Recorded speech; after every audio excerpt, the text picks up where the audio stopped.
Hi beautiful people, it's been a while.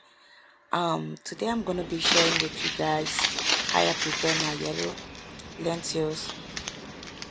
As for we Liberians, you know how this thing really helped us during the World War III. Most people were really depending on this for survival, and that was thanks to the WFP because they supply us with this. So this is how I prepared my yellow lentil, as we Liberian call it sleepies.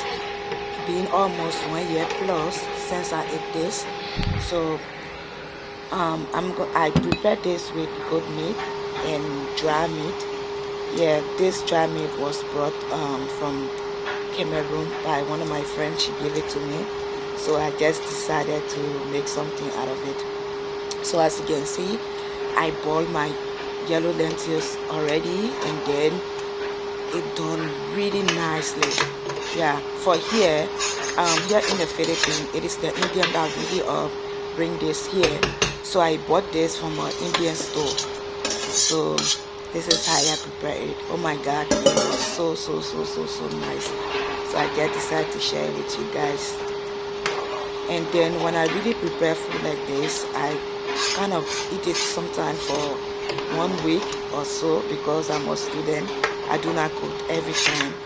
So once I have free time, I just do my cooking and then just do my food for a longer period of time. So oh my god, let me play a little music for you guys. Before then, this meal is not really like the one that I bought. It's not really hard to boil. I didn't really boil it for that quite long. I boiled it for something like maybe 25 minutes, and it was soft already because it's new. So it didn't take me long to really prepare this. So let us get started now. Let me grab you a little music while we prepare our food.